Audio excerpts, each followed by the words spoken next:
Let's get started. So my name is Brian Wishart. I am a physical medicine and rehabilitation physician at MGH. I do specialize particularly in pediatrics, but work in the leukodystrophy clinic and help out particularly with leukodystrophies in the adult population as well. So today I was asked to talk about some of the functional considerations when it comes to the myelopathy that we see in ALD, or adrenal myelopathy, as it's been called before, AMN. So we'll sort of go through, I'm going to try to make it not super specific towards either men or women, and we'll kind of see what parts we get through. So I do not have any disclosures this time.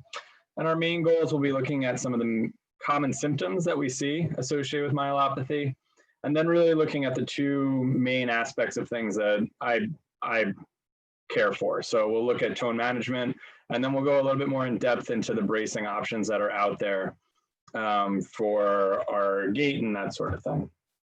So there's a lot of symptoms that come with myelopathy. There's a little bit of differences when it comes between the female and male phenotypes. Men don't typically see those head titubations or voice changes quite as much. And women aren't seeing adrenal insufficiency, which isn't really associated with the myelopathy, but as we get older and we start to see these things, this is something that we can have associated. So today, what I'd like to focus on is really on that spasticity that leads to gait and immobility impairments, problems with our balance, dystonia, which can be seen at times more in the female phenotype and more in the upper extremities and trunk, but can also contribute somewhat to our gait abnormalities. Weakness, which is something that is, absolutely underlying and a part of our spasticity, and something we see that's maybe a little bit more present in ALD versus some of the other diseases that come with spasticity. And then we'll briefly touch on neuropathic pain. It's not a main part of this, but some of the treatments do kind of fall into some of the other aspects.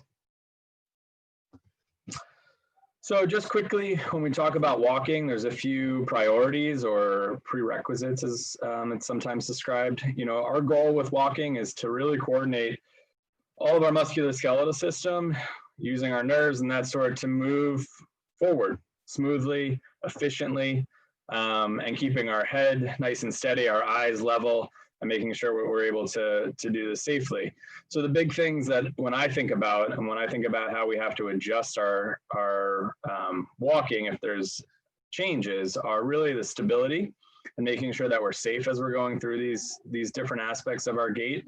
And then also energy conservation, right? When we start to do different things that are associated with our walking, whether it's coming up on our toes so we can clear our other foot, or swinging one leg out, or other perturbations that maybe change due to the spasticity or weakness, what that really ends up doing is taking away from that energy conservation.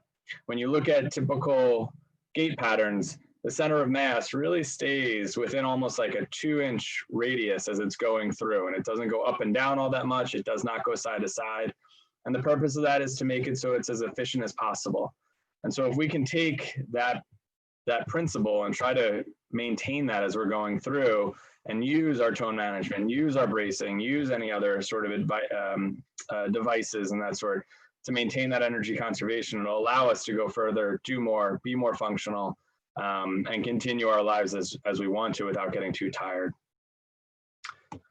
So what do we address? The two things that I'd really like to talk about today are our tone management, spasticity in particular. There's a couple different flavors of abnormal tone that we see when it's affecting particular upper motor neuron system.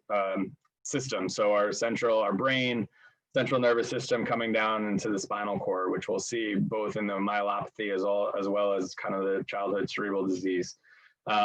It looks different than if there's an effect on our peripheral nerves. What we see with our central nervous system is an abnormal stretch reflex. So when the doc goes and taps that patella tendon right by your knee and your leg jumps, that's kind of our stretch reflex. It stretches the muscle really quickly, and there's a reflex to kick it back. That's abnormal when we see spasticity. So any sort of stretching causes that muscle to tighten up. And spasticity can be there at all times. So it gets so severe that, even when you're sleeping and at other times you have this tightness that's there. There's also clonus, which is that bouncing, particularly in our ankles that we see. This can really get in the way at times of our function when you're walking or in the chair or in the car and something kind of hits that ankle to bounce it up. It can start to bounce. And sometimes it's sustained and it does take a significant effort to get this stop. Dystonia is a little bit different. It looks kind of like abnormal posturing. Typically what we see here is that it goes away at rest, and that's kind of how we define or differentiate at times between spasticity and dystonia, is that when you're sleeping, you may not be as tight. But it's also a little bit different in that it doesn't necessarily change with that stretch. And then co-contraction is another kind of abnormal way of using our muscles. Typically, if we were to use our bicep and flex here, our tricep on the back has to relax so we can bend that elbow. If they both were to contract at the same time, it makes it really hard to move that elbow in the direction you're looking for. So this is another abnormality that we see sometimes with control of our muscles. And bracing is the other side that we'll use, and this is something that we can use to try to affect these different things. So tone management, it's sort of a spectrum of treatment as we go through. There's kind of our, it can be done as a pyramid, it can be done on a spectrum. I think this wheel on the right is really nice because it's very specific to every individual. Depending on, how severe the tone is, how you tolerate medications, how accessible therapy and bracing and stretching and other modalities are available to you, whether you're close to somebody that could be doing some of these surgeries or if they're appropriate for you, all play into what we decide to use to manage that tone. So it's not a cookie cutter type of thing. But when we're going through and we think about it, we always want to kind of go from the least invasive up to, more invasive type things. So that stretching, that bracing, the therapy, that's really our backbone of our treatment. And then we move down and we get more towards the oral medications, focal tone management, something like botulinum toxin and injections that we can use. And then there's more invasive procedures such as intrathecal baclofen pumps, other neurosurgical interventions such as dorsal rhizotomies and selective peripheral neurotomies. And then there's orthopedic procedures, and we'll kind of go through all of these in the next couple slides. So that backbone, that therapy, that stretching, there's studies, and obviously not in AMN, but when we look at other diseases that have been associated with spasticity and some that are progressive versus just kind of static strokes and that type of thing, we do see that passive stretching can help reduce tone. It also increases our range of motion, and that's probably the way that we're reducing that tone. If we're able to increase the amount of range of motion that muscle has, we're not stretching it every time we move it. So the tighter it gets, it takes less in order to stretch it and then invoke that abnormal response, versus if we're able to get more range of motion, one, this is going to allow us for more normal function. We're going to be able to use our joints like they're supposed to be used. And then it's also going to decrease that stretch reflex. Splinting and casting is something that we can use to try to increase the amount of stretching and range of motion that we're getting. They can be used in different ways. So casting can be used both independently as well as after injections or other interventions. And what this really does is it gives us that nice sustained stretch for a long period of time. Typically it gets put on, it's left on for a week, whether it's your ankle or elbow. They put it to an area where it's comfortably stretching that joint and those muscles associated. And then a week later you come in, it gets taken off, we check the skin, make sure everything's safe, and then we try to stretch it a little bit more and we get a little bit more range of motion. Often this is done maybe 3 to 4 cycles and see how much we get. If we're not getting any more range of motion, we'll stop. If we're continuing to get range of motion, we may extend it. Splinting can be used in a similar way. So nighttime splints and at the ankles for AFOs. There's knee immobilizers that we can put around the knee to keep it straight while we're sleeping. And really what this does is when you think about, particularly in the sleeping time, often our ankles drop down into plantar flexion where they're pointed down. Often we kind of curl up a bit, so our knees are bent, our elbows are bent. And this is usually the position that we see that spasticity is affecting us in. And so if we can kind of counter that while we're sleeping, and instead of really working hard and getting 2 hours of stretching a day, which is often unreasonable, wearing these splints for 8 hours a day, instead of our ankles being down, they're up at that 90-degree kind of dorsiflexed area for 8 hours, and we're getting a nice sustained stretch. And so you can see big changes with this. And again, with that stretching, with that increased range of motion, you can see reduced spasticity. We can help prevent contractures. One of the things that they do talk about is that this does need to be used relatively early in the progression of disease. So as we get tighter, as we have increased in contractures or anything like that, we see changes within the muscle, and you can actually see fibrosis, where instead of it being kind of that pliable, stretchable muscle tissue, it gets more like connective tissue that's much tighter and more difficult to affect. And then it leads us needing to do other interventions. There's other things that get used within physical therapy, other modalities. The research here is a little bit limited, particularly in progressive diseases, but electrical stimulation has been shown to decrease spasticity. It's temporary, and often, I think in the literature that I've seen, it describes it as being about 30 minutes, similar to this vibratory treatment that we'll talk about next. But if it's something that you can use on a regular basis, it feels helpful to you, it's something that's not particularly dangerous or anything like that. And then there's some research out there in the CP world in particular about this full body vibratory treatment, where they have these systems where you stand on a platform and the whole thing shakes, and it actually causes vibration up through the entire body. And you see some changes in the amount of spasticity that's there that can last for up to 30, 45 minutes following it. They do describe some long-term changes in terms of how patients are able to use their muscles and the control they have, and maybe some improvement in proprioception, but I think it's limited in what we know about that.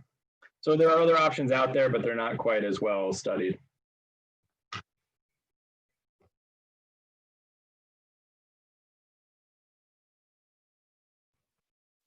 Sorry, there we go. So our next kind of step would be oral tone management. So the next kind of aspect would be medications. And our more kind of generalized treatment is really our oral medication. So there's a number that we look at. Most of them, almost all that we use, in particular our first line treatments, are centrally acting. So baclofen is probably the most common to be used first. We use it more in the pediatric population as well. On the adult side, tizanidine gets used a little bit. Baclofen and diazepam, which is Valium, or benzodiazepine, both affect the GABA system, versus tizanidine and clonidine are both very closely related that affect the alpha agonists. You can see a lot of side effects with these, but I will say that most of the time patients do accommodate to these side effects. So they can be a little sedating. You can see some hypotension, particularly with that clonidine as being the most common with that, tizanidine as well, just on how it works. Dizziness can come with both of those things. These do typically get better after patients have been on it for several days to several weeks. So we will often try to kind of push through this. But the nice part about these oral medications is that they're systemic. So you take them by mouth, they affect really every muscle in the body because they're acting centrally on the system. And you can see kind of overall changes. So if there's tightness really everywhere, or if it's a ton of muscles, this is really a good way to sort of decrease the amount that you're seeing overall. There's reports of gabapentin being helpful with spasticity. I will say that I definitely don't use this as a first line. It's not something that I would expect to affect really spastic muscles, but it might be a good adjunctive therapy. Same thing with our cannabinoids like THC or CBD oil.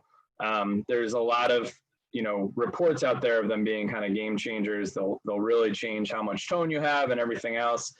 Clinically and in practice, I would say I see them as being helpful with some of the other medications and other modalities, and not necessarily a primary treatment when you're going through this. The gabapentin does get used, I think, often in the myelopathy that we see, mainly because we also see some neuropathic pain, and this is really a first-line treatment for that. It decreases the amount of kind of activity that you're seeing in the nervous system. It was originally made as an anti-seizure medication, but it can be really helpful in terms of cutting back on some of that neuropathic pain that you see with kind of that burning type pain or tingling or other abnormal sensations in the fingers and toes.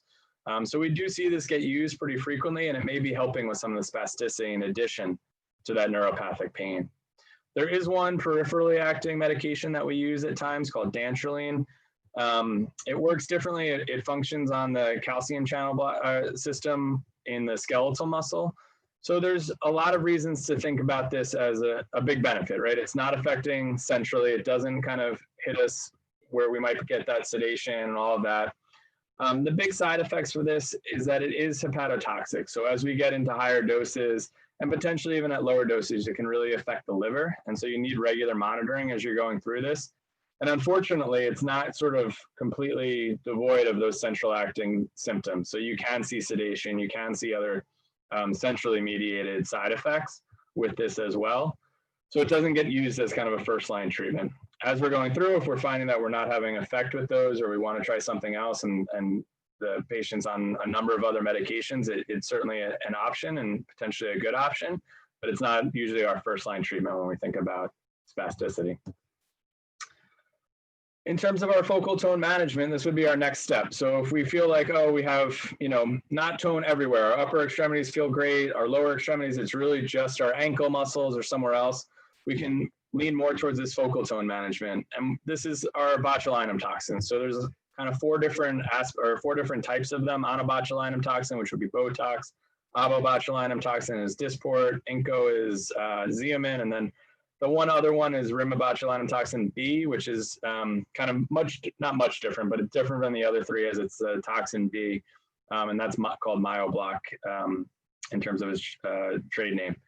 And so these are nice because you can target specific muscles. So if it's really your ankle's turning in and you want to hit the one muscle that pulls it in, the posterior tib, you can use guidance, get right to that muscle and address only that. And so you lose those systemic side effects. And you're not weakening other muscles that may potentially be using some of the spasticity for strength and that sort. The big side effects, anytime you break that skin, there's bleeding, bruising, infection, but a very low risk. The biggest one that I've seen, particularly in the myelopathy associated with ALD, is that there's weakness. And we know this underlying all spasticity, there is weakness. But I found that when we take away the spasticity, we've seen more weakness associated compared to patients with cerebral palsy, patients that have had a stroke. And so it's important to know. So I think as you're going through this, starting low and going up slowly, using lower doses initially is important because we don't want to weaken things too much and decrease our function from where we were. There's also phenol, which we use occasionally. It's very specific to adductors and hamstrings in the lower extremities. You can use it for the bicep. You actually are injecting phenol or alcohol directly to the nerve to block that signal. And so what you can see if you don't do it to those specific motor muscles is more paresthesias or neuropathic type pain syndromes. So I have not seen this used too much in the ALD population, but it's definitely an option out there. Particularly, we use it for sometimes our smaller kids where we don't have a lot of Botox that's weight-based, that we can use these for our bigger muscle groups like our hamstrings or adductors. And then there's a number of other options out there for tone management. These are all surgical type options. The intrathecal baclofen pump is nice, and if patients have responded well to baclofen in the past, but are finding that they need to use higher doses, this can be really nice. It directly, you can see the pump here, and then there's a catheter that goes into the spine and directly delivers that medication to the spinal cord in the central aspect. So it's not going through the whole system. It's not necessarily always getting to the brain, and you get less sedating side effects with this, and you can kind of go up on the dose. Also, you're giving it in a much more steady pattern, so it kind of is a nice slow infusion all day long, and so you're not getting increased amount and then it drops off. Obviously, this is a surgery. You need to refill that pump anywhere from every 2 to 3 months to every 6 months with a needle into the port here in the center. That said, it's been used for a long time in cerebral palsy and in MS in particular. It's really useful, which I think is fairly applicable to this disease process in ALD. So I think it's an option that's out there. I can't say I've seen it a lot, and I don't know if we've talked with a lot of patients about it, but something to think about in the future. There's neurosurgical interventions, so dorsal rhizotomies, which get used often in children. There's some thoughts about how to use these in adults, and there's a few surgeons in the country that have done it for adults.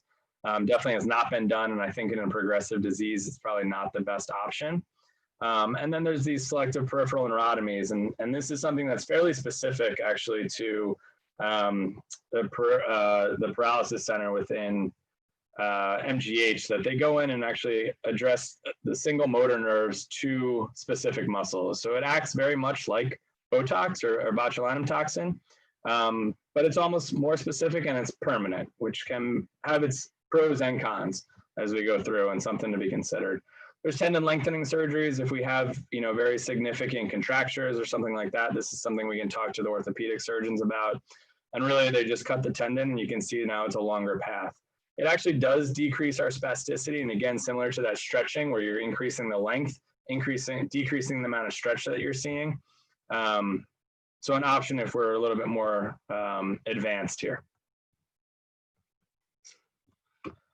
So that's kind of our tone management options. And then when we talk about bracing, this is kind of the other side of things. So when we see spasticity, like we said, there's weakness underlying that, and there's different options that we have to correct that. So when we think about our bracing, we're really thinking about a few specific goals.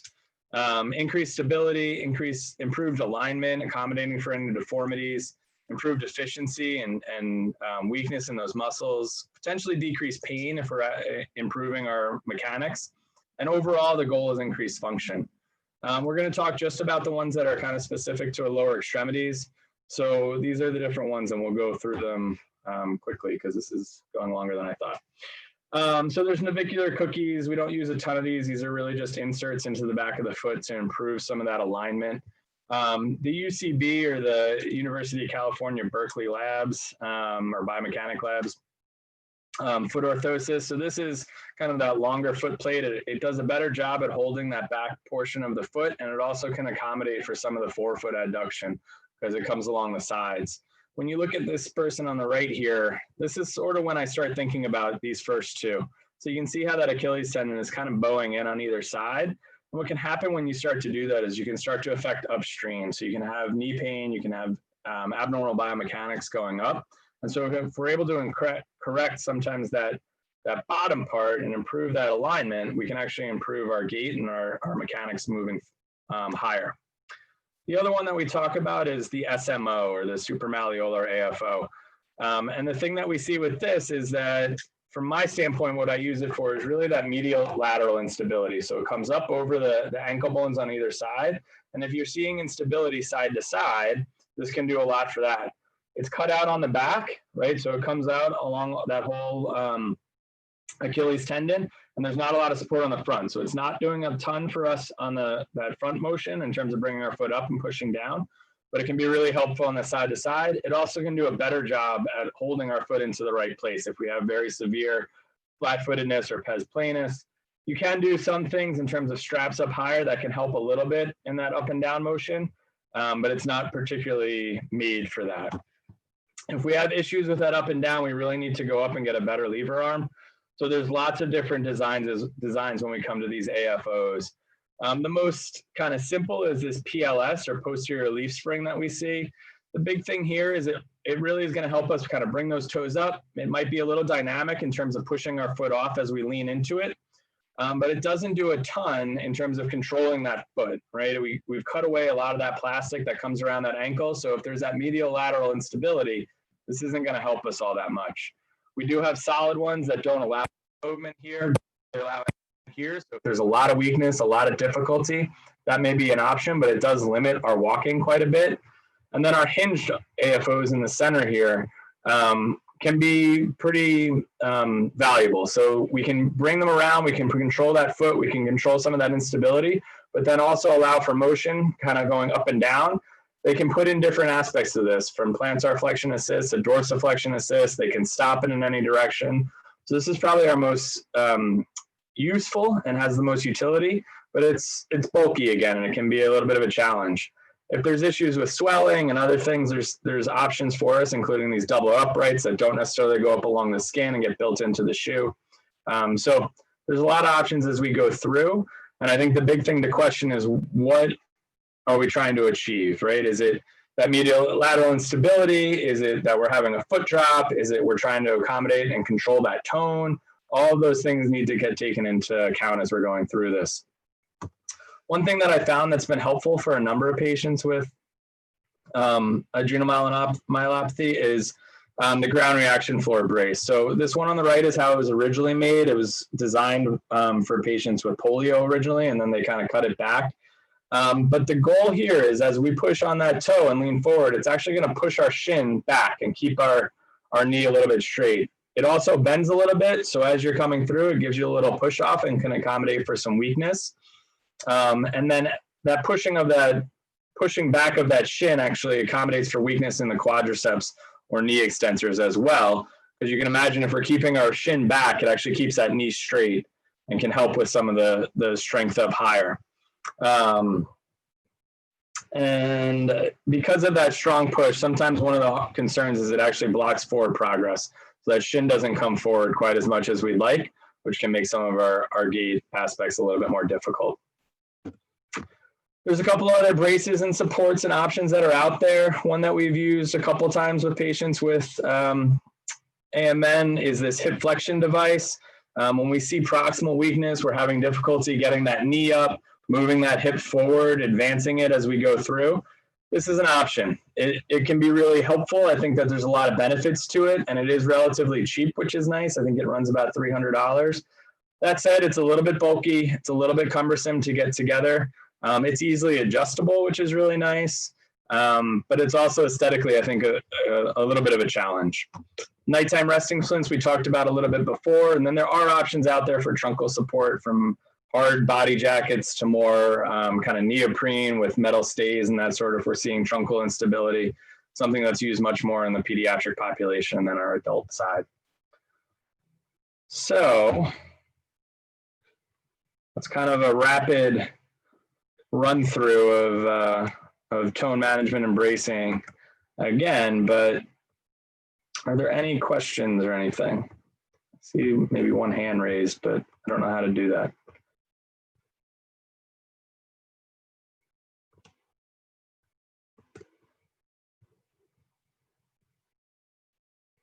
All right. Thanks so much, and I hope that was helpful.